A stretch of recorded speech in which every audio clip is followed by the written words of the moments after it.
ایسی آج بہرائچ کی سرزمین پر جن کے گھر میں دھواں اٹھ رہا ہے، جن کے سر سے ان کے چھت کو چھینا جا رہا ہے، جتنا وہ درد میں ڈوب کر کے دعا مانگ سکتے ہیں تو نہیں مانگ سکتا۔ تصور کے عالم میں اور فلسطین پہنچ، دیکھ وہاں کے بچے جب شہید ہوتے ہیں تو ان کا باپ جو ہے اپنے گود میں لے کر کے کھلے آسمان کے نیچے آتا ہے، رب کی بارگاہ میں کہتا ہے مولا میرے بڑھاپے کا سہارا چھن گیا، میں تیری بارگاہ میں دعا کرتا ہوں۔ آج پوری دنیا میں ایک کرب ہے، درد ہے، بے چینی ہے، اور ہمارے بچے بچیاں ہم سب سوشل میڈیا کے ذریعے، الیکٹرانک میڈیا کے ذریعے، پرنٹ میڈیا کے ذریعے اس بات کی خبر رکھتے ہیں، اور بڑے بڑے مفکرین کو، خطبہ کو، دانشوروں کو جب ہم سنتے ہیں تو اس بات پر پہنچتے ہیں کہ دنیا اب تیسری عالمی جنگ کی طرف بڑھ رہی ہے۔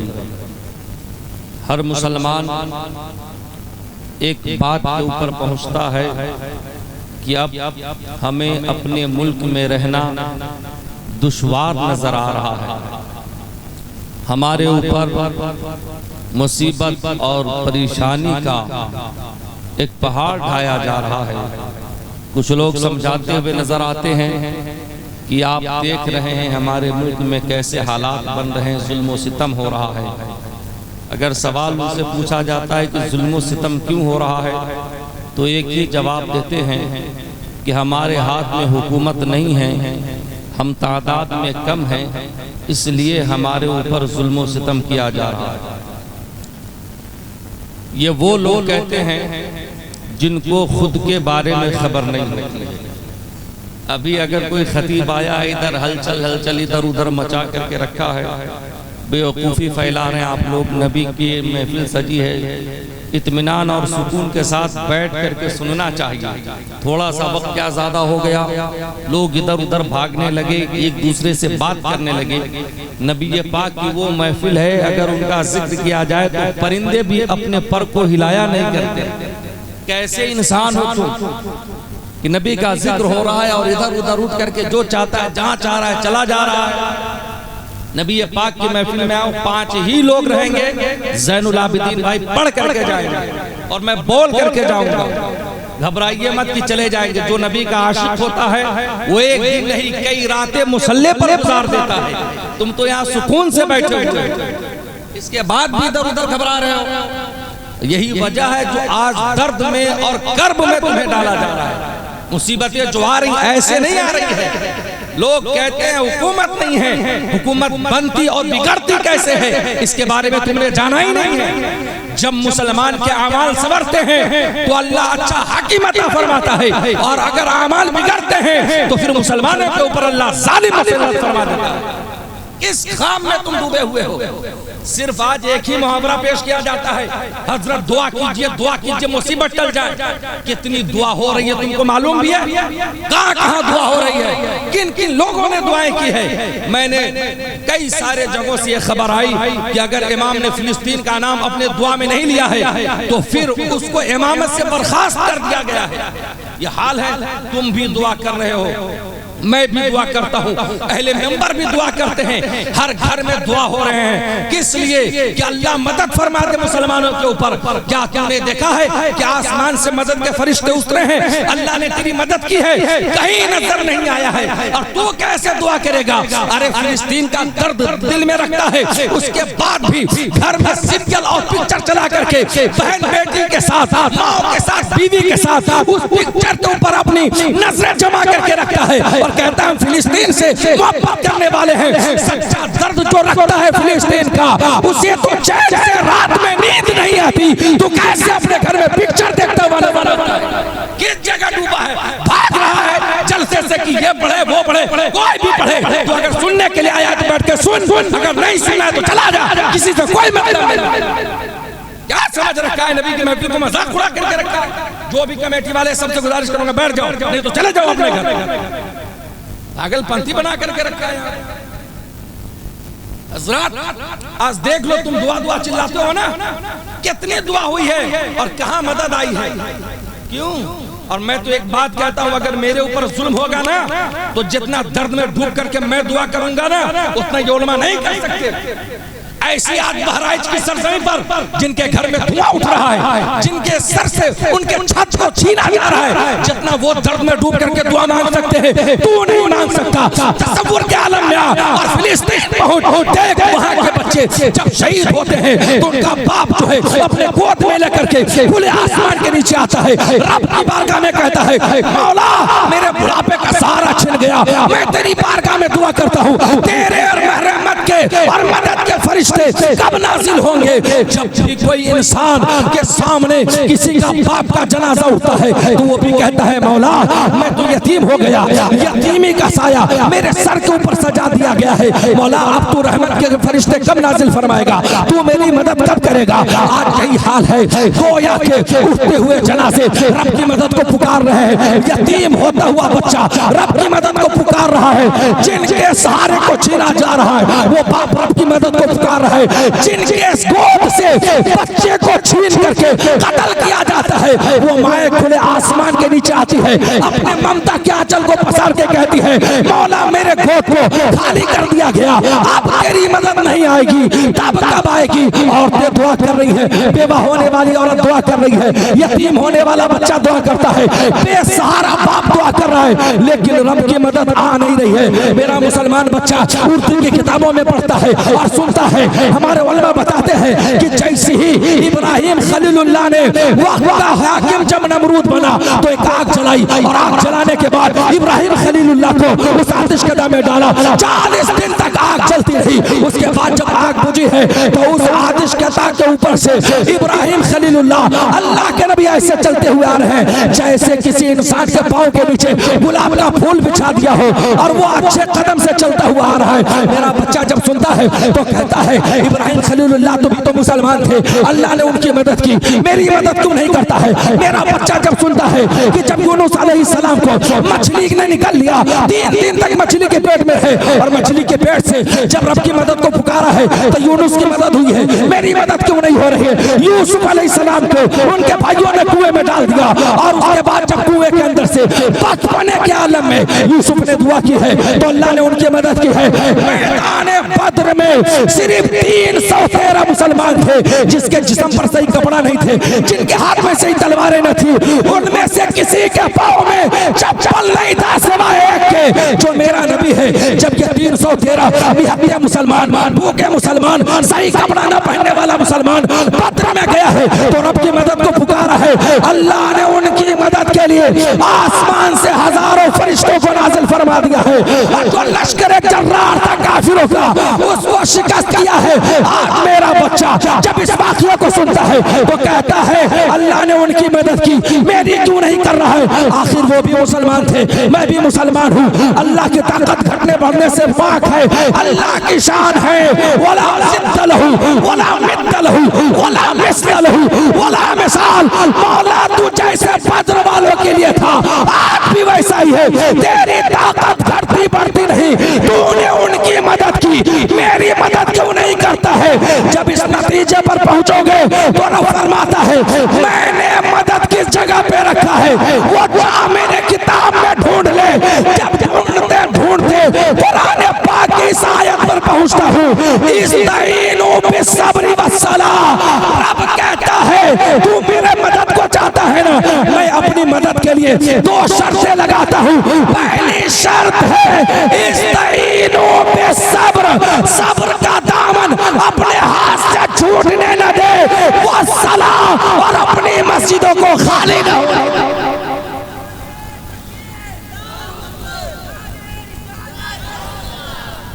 یہ بات ہے، رب کی مدد کو پانا چاہتا ہے، جیسے نماز میں 6 شرائط ہیں، مدد کے بھی 2 شرطیں اللہ نے رکھی ہیں۔ ایسی مدد نہیں کرے گا تو کمپنی بناتا ہے، گھر بناتا ہے تو اس کے لیے شرطیں رکھتا ہے، رب نے اپنی مدد بھیجنے کی شرطیں رکھی ہے۔ پہلی شرط ہے صبر، دوسری شرط ہے نماز۔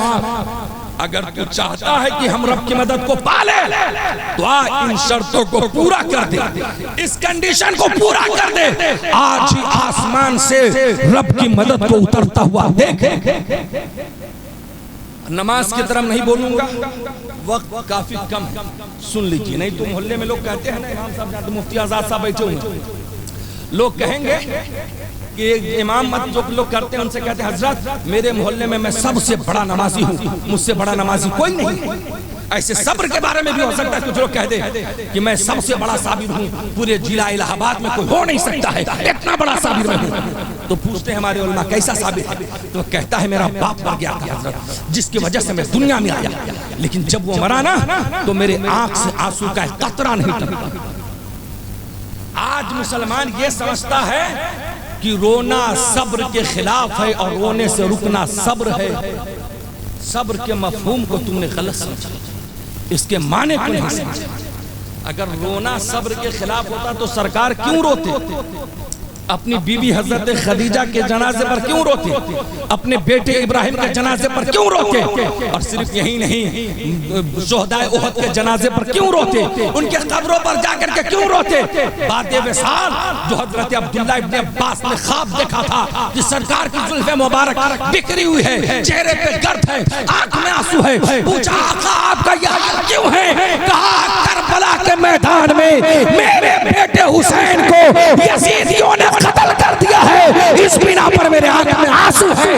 ظاہری زمانے میں بھی سرکار رو رہے تھے اور بعد وصال بھی اپنے بیٹے حسین کو شہید ہوتا ہوا دیکھ کر کے رو رہے ہیں۔ رونا صبر کے خلاف نہیں اور رونے سے رکنا صبر نہیں۔ پھر صبر کہتے کس کو؟ آئی مین مدے پر صبر کہتے کس کو؟ صبر اس کو کہتے ہیں جس چیز سے اللہ نے روک دیا ہے اس سے رکنا صبر۔ اب اللہ نے روکا کن کن چیزوں سے؟ اللہ ہمیں کس سے روک رہا ہے؟ آج جس چیز سے اللہ نے روکا ہے ہم اس سے رک نہیں رہے، یہی وجہ ہے کہ مدد آنا۔ اللہ نے روکا ہے حرام کاموں سے، آج مسلمان حرام سے نہیں رک رہا ہے۔ اللہ نے روکا ہے خرافات سے، آج مسلمان خرافات سے نہیں رک رہا ہے۔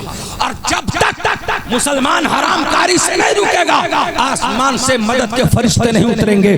جب تک مسلمان حرام مال کمانا نہیں چھوڑے گا رب کی مدد نہیں آئے گی۔ جب تک مسلمان نوجوان شراب پینا نہیں چھوڑے گا رب کی مدد نہیں آئے گی۔ جب تک مسلمان جوا کھیلنا نہیں چھوڑے گا رب کی مدد نہیں آئے گی۔ جب تک مسلمان ان علماء جن کی توہین کرنا نہیں چھوڑے گا رب کی مدد نہیں آئے گی۔ امام کو گالی دے گا رب کی مدد نہیں آئے گی۔ حافظ کی عزت کو اچھالے گا رب کی مدد نہیں آئے گی۔ شورا کو گالی بکے گا رب کی مدد نہیں آئے گی۔ ماں باپ کی بے حرمتی کرے گا رب کی مدد نہیں آئے گی۔ بیویوں کے اوپر ظلم کرے گا رب کی مدد نہیں آئے گی۔ دنیا میں جتنا تم خرافات کر رہے ہو اس خرافات سے اگر تم دور نہیں ہوتے تو رب کی مدد نہیں آئے گی۔ اگر رب کی مدد کو پانا چاہتے ہو رب نے جن جن چیزوں سے روک دیا ہے اس سے رک جا۔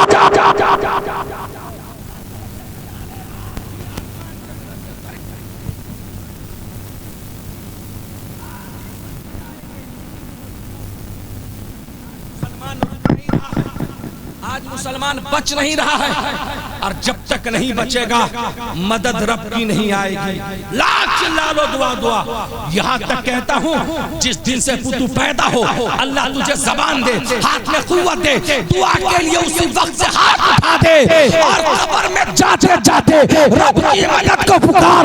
اگر تو صابر نہیں ہے نمازی نہیں ہے تو پیدا ہو کر کے جوان ہوگا بوڑھا ہو کر کے مر جائے گا لیکن رب کی مدد نہیں آئے گی۔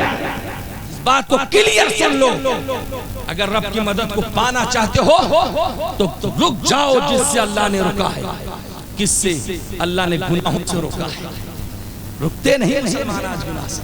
رب کی مدد کو پانا چاہتا ہے رکتا نہیں ہے، بلکہ آج تو مسلمان اتنا بے حس ہو گیا کہ جب تک غریب رہتا ہے نا غریب اس وقت تک مسجد میں جا کر کے خوب پیشانی رگڑتا، مزار پہ جا کر کے چادر چڑھاتا ہے اور 4 پیسہ اگر مل جائے تو جب چڑھ بھی چڑھتی ہے تو علماء کو سمجھاتے ہوئے نظر آتے ہیں۔ یہ حال ہے۔ اور آج کا مسلمان ایک بات اور سوچتا ہے حضرت دولت کماؤں گا تب کفار ڈریں گے،